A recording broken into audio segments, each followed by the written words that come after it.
Hey everyone, welcome back. Have you ever, imagined studying at a university that's up there with the best in the world, but, without having to leave Andhra Pradesh?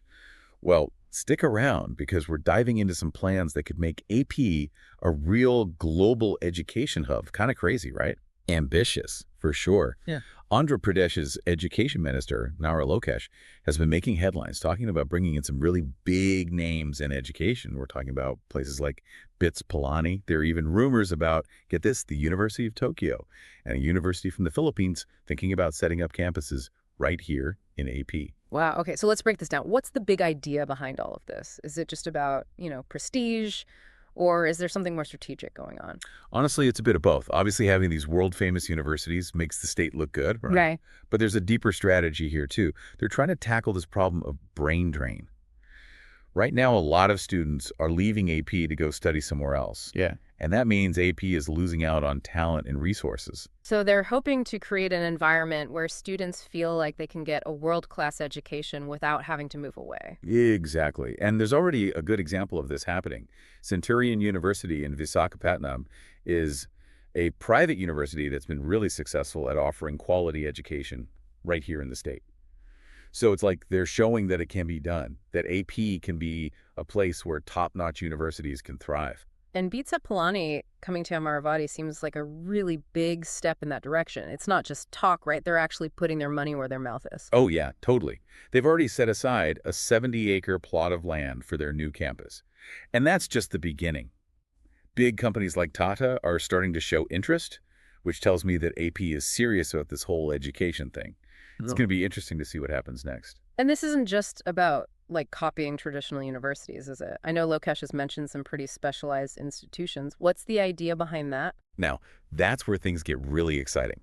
We're talking about things like a deep tech university, an AI university in Visakhapatnam, and even a sports university in Amaravati. It's like they're looking ahead, trying to figure out what skills will be in demand in the future. Pretty smart, huh? So it's not just about giving people degrees, it's about giving them specific skills that are going to be really valuable. It's like they're building a system where innovation can happen right here in AP. Exactly. Think about it. An AI university in Visakhapatnam could mean that students from AP are leading the way in artificial intelligence. And a sports university in Amaravati. Maybe we'll see more Olympic athletes coming from AP. It's pretty exciting to think about all the possibilities, but let's not forget about the reality on the ground, right? I mean, dealing with bureaucracy can be a nightmare. Are there any legal hurdles they'll need to overcome? Ah, yes, the dreaded bureaucracy. Even Lokesh has admitted that the Private Universities Act of 2016 is a bit of a mess. It's been changed so many times that it's hard to know what's going on. It's like they took a perfectly good recipe and then kept adding random ingredients until it was inedible. So is the government trying to fix this mess to make it easier for these new universities to get started? Yep, they're trying to streamline everything and make it less complicated for these universities to set up shop. Because let's be real, no one wants to invest in a place where the laws are all confusing and messy, even if it's for education. And it's not just about attracting universities from India, right? There's talk about foreign universities joining the party, too. What's the latest on that? That's where it gets even more interesting. The University of Tokyo and AMA University from the Philippines are actually considering setting up campuses in AP. And it's not just about adding more names to the list, it's about bringing in new perspectives and new ways of teaching. So they're trying to create a truly global education experience right here in AP. But are there any concerns about bringing in these foreign universities? Well, some people aren't so sure about it. Some local politicians, MLAs, have raised some concerns, and, they do make some valid points. For example, Kanadala Ramakrishna, an MLA from Anakapali, has questioned whether relying too much on foreign universities is the right approach. That's a fair point. It's like putting all your eggs in one basket, right? You don't want to be completely dependent on just one type of university. Exactly. And there are other challenges, too. We've talked about attracting new universities, but what about the ones that are already here and struggling? You're talking about universities that might be feeling a little bit neglected. Right. Places like IIIT in Kanagiri and Andhra Pradesh University are facing their own set of problems. IIIT seems to have been forgotten, and Andhra Pradesh University doesn't have enough staff. It's a reminder that simply bringing in new universities isn't enough. We need to make sure that the universities we already have are getting the support they need to succeed. So it sounds like this is a really complicated issue with a lot of different factors to consider. We've got all the excitement of new universities, the potential for growth, and the need to deal with the challenges that existing universities are facing. And all of this is happening while trying to navigate a very messy legal system. So where do we go from here? What are the big questions we need to be asking? Well, the biggest question is, will these ambitious plans actually work? Will we see these world-class universities and these specialized programs become a reality in AP? Or will they just stay as ideas? That's what we'll be looking at next as we dive deeper into this topic. It feels like AP is at a turning point, with this exciting vision for education on one hand and all these real challenges on the other. So how do we sort through all of this and figure out if this whole plan will actually work? Well, a good place to start is to look for signs that this is actually going to happen. First, we have strong support from the people in charge. Mm. Both the chief minister and the education minister seem really committed to this idea. They're not just talking about it, they're taking action. That's really important. I mean, we've all seen those projects that are announced with a lot of hype, but then nothing really happens. But allocating that land for BITS Pilani, talking to those foreign universities, even trying to fix that messy Private Universities Act, those are real actions, not just talk. Exactly. And they're not just focused on these flashy new projects. The fact that they're talking about the problems faced by existing universities, like Triple IT and Andhra Pradesh University, shows that they're thinking about the bigger picture. Okay, so we've got commitment and we've got concrete steps being taken, but let's be realistic for a second. Even with all of that, attracting these big name universities is one thing, but getting them to actually set up campuses in AP is a whole other challenge, right? What are some of the hurdles they might face? Well, competition is a big one. Andhra Pradesh isn't the only place trying to get these universities. A lot of other states, even other countries, are trying to attract the same universities and the same talent. It's a global competition, and AP needs to offer something special to stand out. So they need a unique selling point, something more than just a good location or tax breaks. What could that be? I think their focus on those specialized universities, like the deep tech and AI universities, could be a real game changer. These are fields that are in high demand all over the world. It's a chance for AP to become a leader in these cutting-edge fields. It's like saying, hey, come to AP and be a part of the future. But wouldn't those specialized universities also need specialized teachers and resources? How realistic is that? It's definitely a challenge. Getting those top professors and researchers is key.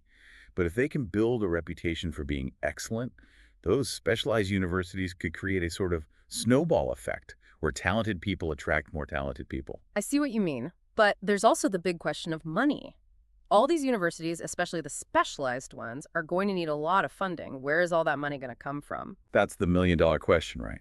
It'll probably have to be a mix of public and private funding. They'll need to create an environment where private companies feel comfortable investing while also using government money wisely.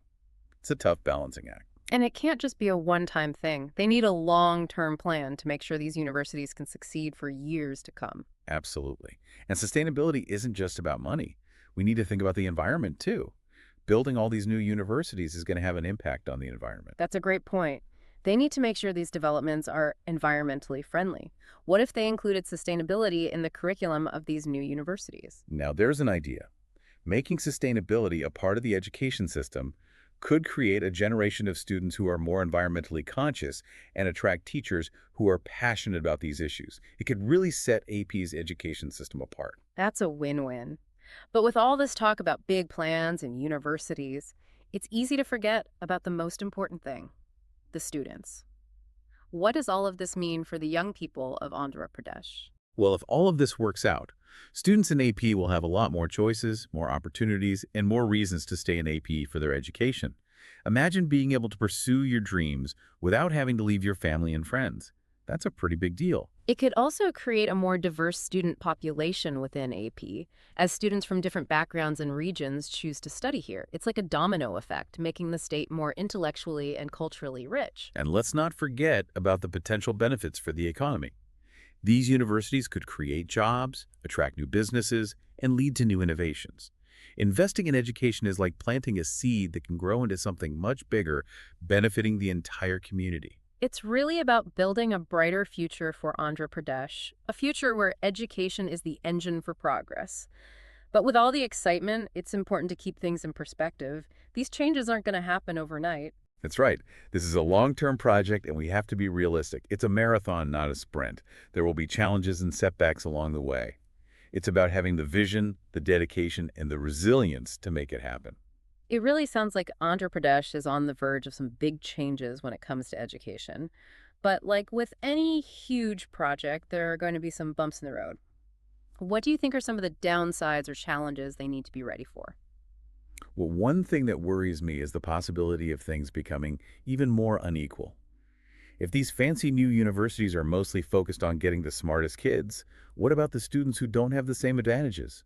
It's really important to make sure that these improvements in education help everyone in AP, not just a lucky few.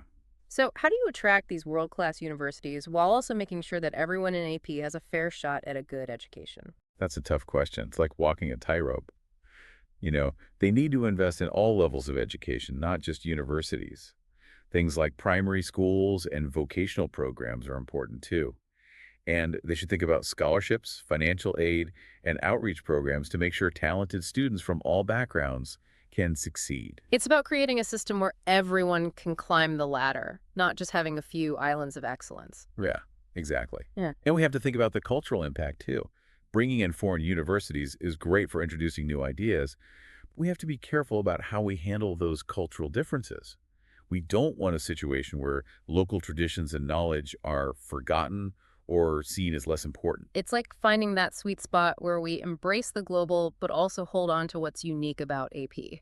Right. And then there's the issue of brain drain, which we talked about before. The goal is to keep talented people in AP.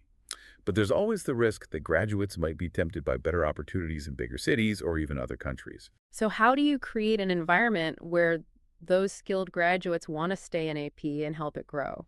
That's where the idea of building a thriving ecosystem comes in. It's not just about universities, it's about attracting businesses, research centers, and cultural attractions. If AP is a vibrant and exciting place to be, graduates will be more likely to stay and build their lives here. It's like building a magnet that attracts talented people and keeps them here, not just for their university years, but for their whole careers. Exactly. And we have to remember that this isn't going to happen overnight. Right. It takes time, a long-term vision, and the flexibility to adjust plans along the way. So it's not just about building fancy buildings and attracting big names. It's about creating a culture where education can thrive Hmm. and where the benefits of that education reach every part of Andhra Pradesh. That's exactly right. And that brings us back to you, the listener. Whether you're a student, a parent, a teacher, or just someone who cares about the future of AP, this is something to pay attention to. Because it has the potential to change the whole state, not just in terms of education, but also its economy, its culture, and its place in the world. So stay informed, join the conversation, and see how this all plays out. Who knows, maybe someday we'll be recording this show on the campus of a brand new world-class university right here in Andhra Pradesh. That would be pretty amazing, wouldn't it? It would show just how powerful education can be. And it reminds us that progress doesn't just happen. It takes bold ideas, smart planning, and everyone working together to create a better future. Well said. And until then, we'll keep exploring these important stories, diving into the ideas that shape our world, and giving you, the listener, the knowledge you need to stay informed and engaged.